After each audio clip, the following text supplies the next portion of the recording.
अस्सलाम वालेकुम वीवर्स, इस वक्त हम लोग सनसेट क्लब कराची में मौजूद हैं, जहां पर IEEE के प्लेटफॉर्म से एक टेक्नोलॉजी ट्रांसफ़र के हवाले से सैयद सरफराज अली साहब हैं, जिन्होंने एक बुक लिखी है और वो आज उस बुक की लॉन्चिंग थी IEEE के प्लेटफॉर्म से। तो हम सैयद सरफराज अली साहब से बात करते हैं इस बुक के हवाले से कि किस किस्म की टेक्नोलॉजी ट्रांसफ़र के हवाले से बात कर रहे हैं, कौन से चैलेंजेस इशूज़ हैं जिसके बारे में इन्होंने इस बुक में लिखा है, और इससे जो है वो इंडस्ट्री को और हमारे पाकिस्तान को इसका बेनिफिट मिलेगा। जी सरफराज साहब, सबसे पहले तो सर बहुत बहुत मुबारक हो कि आपने ये बुक कंप्लीट की है और आज लॉन्च हुई है आपकी बुक, और इसके बारे में हमें थोड़ी सी तफसील बताएं कि किस किस्म की टेक्नोलॉजी ट्रांसफ़र की आपने इसमें डिस्कशन किया है, जो कि अभी आप यहाँ पर भी डिस्कस हुआ है। मेरा नाम सैयद सरफराज अली है। मैंने 1967 में सिंध यूनिवर्सिटी से इलेक्ट्रिकल इंजीनियरिंग में डिग्री ली। उसके बाद वापडा में मैंने सर्विस स्टार्ट की, और वापडा में मेरे लैंडमार्क प्रोजेक्ट जो थे वो 500 kV Dadu and Jamshoro grid station थे। फिर मैंने हैदराबाद कराची लिंक के ऊपर बड़ा काम किया।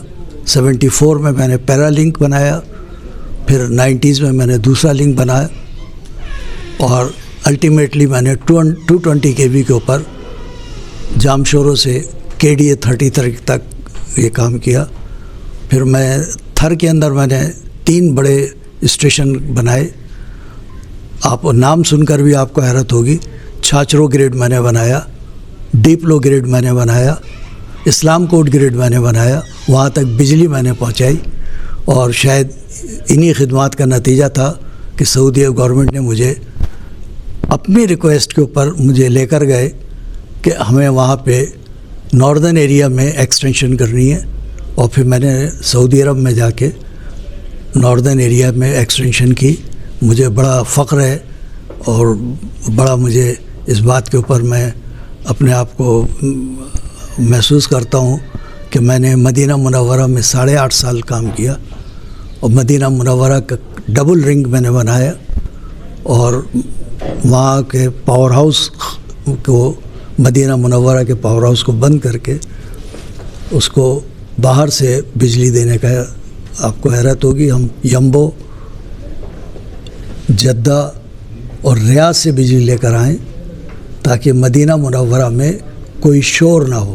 पावर हाउस बदलता है तो बहुत शोर होता है, बहुत पोल्यूशन होता है। तो वो गवर्नमेंट की ख्वाहिश पे हमने वो ख़त्म करा, और उसके बाद फिर मैंने रियाज में एक बहुत बड़ा सब स्टेशन PP10 के नाम से बनाया। ये मेरे बड़े क्रेडिट के ऊपर काम है।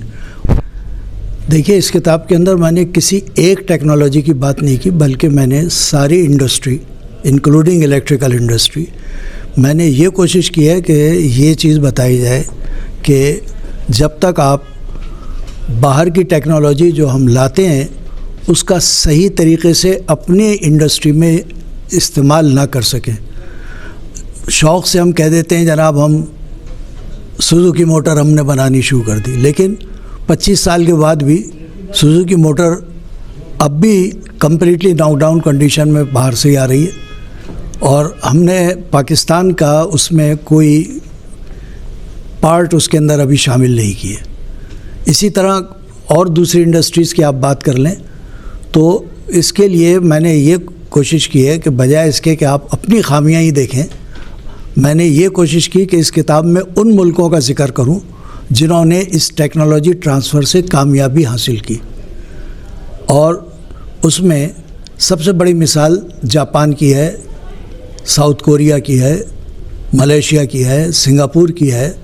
आपको हैरत होगी, जापान एक ऐसा मुल्क है जहाँ कोई भी उनके पास मिनरल रिसोर्सेज नहीं है, उनके पास पेट्रोल नहीं है, उनके पास आयरन नहीं है, उनके पास स्टील ना कोल है, कुछ भी नहीं है, पेट्रोल भी नहीं है, लेकिन उसके बावजूद उस मुल्क ने तरक्की कर ली।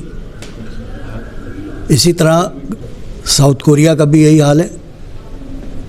इन लोगों ने क्या किया कि जापान जैसे आप देखें, उन्होंने जब उनके ऊपर पाबंदी लगी कि आपने कोई फ़ौजी साजो सामान नहीं बनाना, कोई टैंक नहीं बनाना, जहाज़ नहीं बनाना, हवाई जहाज़ नहीं बनाना, उन्होंने खिलौने बनाने शुरू कर दिए। लेकिन वो खिलौनों की इंडस्ट्री में इतनी तरक्की करी उन्होंने कि दुनिया में हर जगह जापानी खिलौना चलता था।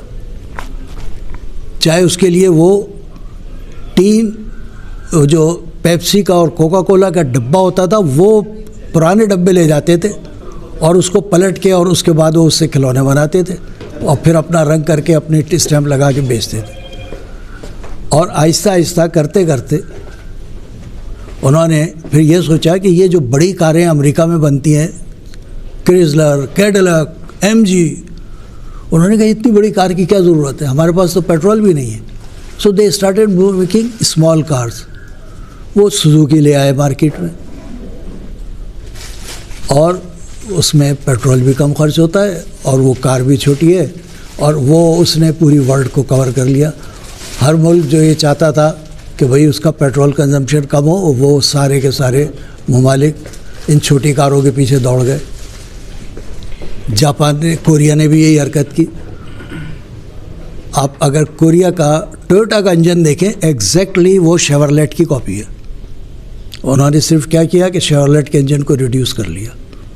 तो ये एक चली, यानी टेक्नोलॉजी तो वही थी अमेरिकन, लेकिन उसको उन्होंने अडॉप्ट किया और अपने लोकल जो लेबर थी, जो हमें मानना पड़ता है कि जितनी discipline labour Japan, Korea, Singapore की है, उतनी दुनिया में कहीं नहीं मिलती। चाइना अब जो तरक्की कर रहा है वो सिर्फ किस वजह से कर रहा है कि उनकी इतनी चीप लेबर है और इतनी डिसिप्लिन लेबर है कि आप कहीं वहाँ कोई हंगामा, कोई झगड़ा, कोई चीज़ सुनते ही नहीं। जो काम जिस पे लगाते हैं वो कर लेते हैं। लेकिन हमारे यहाँ मसला ये है कि एक तो हम बाहर की किसी चीज़ को जब लाते हैं तो उसकी कीमत कम नहीं करते, वो पहले से ज़्यादा महंगी होती है और फिर हम कहते हैं कि जनाब हमारा मुल्क तरक्की नहीं कर रहा। तो भाई ये जो टेक्नोलॉजी ट्रांसफ़र है ये आपको कोई मुफ्त में नहीं देता, इसके लिए आपको खुद मेहनत करनी पड़ती है। जापान तो इस हद तक गया कि उन्होंने तो बाकायदा कॉपी करना शुरू कर दी। लोग अपने मार्क और जनाब उसको लिए फिरते थे कि जी ये हमने रजिस्टर्ड करा लिया, हमने ये कर लिया। लेकिन उन्होंने कहा नहीं जी, आप छोटी सी चीज़ वो बनाते थे। उन्होंने कैमरे की इंडस्ट्री में आए तो अब ये हाल है कि दुनिया का कोई स्पुतनिक, कोई सैयारा बाहर जाता है, चांद पे जा रहा है, मरीख पे जा रहा है, उसमें कैमरा जापान का लगा हुआ होता है। तो इस तरह कोई भी चीज़ हो, घड़ियाँ की इंडस्ट्री के अंदर वो आ गए। घड़ियों को उन्होंने चिप बना के उन्होंने जनाब ऑटोमेटिक उसके ऊपर कर दिया। तो पाकिस्तान के लिए अगर हमें कुछ करना है तो जब तक इंडस्ट्री, हुकूमत और इसके साथ साथ रिसर्च इंस्टीट्यूट, अब रिसर्च इंस्टीट्यूट तो हम बना नहीं सकते, लेकिन हम यूनिवर्सिटी स्टूडेंट्स को तो यूज़ कर सकते हैं। यूनिवर्सिटी में जो लड़का एमएससी या पीएचडी कर रहा है उसको हम एक सोल्यूशन दें, उसको एक प्रॉब्लम दें कि भाई ये प्रॉब्लम है, तुम इसका सोल्यूशन निकालो। अगर वो कामयाबी से उसमें वो सोल्यूशन निकाल लेते हैं तो फिर उनको पार्टनरशिप दें, उनको हिस्सेदार बनाएं अपनी उस कंपनी का और फिर आप काम करें। लेकिन ना इंडस्ट्री इसमें इंटरेस्ट ले रही है, ना यूनिवर्सिटी इंटरेस्ट ले रही है और गवर्नमेंट अकेली क्या करेगी, कुछ भी नहीं।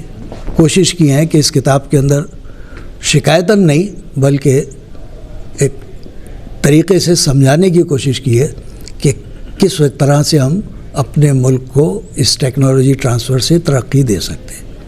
अच्छा सर, यहाँ पर आपने बात की कि टेक्नोलॉजी ट्रांसफ़र इस तरह से इतनी आसानी से कोई नहीं हमें देगा, तो सर इसका सोल्यूशन भी आपने इस बुक में बताया कि हम बताएं किस तरह से टेक्नोलॉजी ट्रांसफ़र के ऊपर काम किया जा सकता है। सर इस पे लोगों को, यानी कि अगर आपने एकेडमिया की बात की हुई है, यूनिवर्सिटीज़ की बात की है, तो किस तरह से इंटरेस्ट डेवलप किया जा सकता है ताकि लोग इसकी तरफ भी आएँ?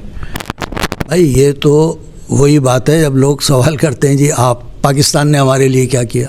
भाई सवाल ये है कि आपने पाकिस्तान के लिए क्या किया। जब तक आप ख़ुद काम नहीं करेंगे, एक इंडिविजुअल लेवल पे मैंने एक कोशिश की है, बड़ी हम्बल मेरी वो है कोशिश कि किसी तरह लोगों को ये समझाऊं कि टेक्नोलॉजी ट्रांसफ़र से हम तरक्की भी कर सकते हैं, और तरक्की करने का यही वाहिद रास्ता है कि हम वो मशीनें बनाएं जो ये छोटी मशीनें बनाती हैं, और उसके लिए हमें सबको मेहनत करनी पड़ेगी, इंडस्ट्री को भी, यूनिवर्सिटी को भी और गवर्नमेंट को भी। आजकल के जो नई जनरेशन आ रही है, जो फाइनल ईयर्स के स्टूडेंट हैं या मिसाल के तौर पे जो नए इंजीनियर पास आउट हुए हैं, और हमारे मुल्क के हालात की वजह से भी वो बहुत ज़्यादा डिसहार्ड हैं, उनके पास जॉब्स नहीं हैं, वो इतने इन्वेस्टमेंट करके पास आउट होते हैं, तो सर उसके हवाले से आप क्या मैसेज देंगे? कोई उनका मोटिवेशनल मैसेज है? मैं यही कहूँगा कि भाई आपने जो चीज़ जो तालीम हासिल की है, कोशिश करें कि उस तालीम से आप मुल्क और कौम के लिए कोई खिदमत कर सकें। खाली किताब पढ़ के आप इंजीनियर नहीं बन सकते, कि जिस तरह लोग कहते हैं कि जी वो डॉक्टर बन गए, लेकिन आपने पीएचडी कर लिया, आपने एमएससी कर लिया, लेकिन आपने इस इल्म से ख़ुद क्या हासिल किया? पहली चीज़ तो यह है कि आपने ख़ुद क्या हासिल किया। अगर ख़ुद आपने कोई चीज़ हासिल नहीं की तो फिर आप दूसरों के लिए क्या कर सकते हैं?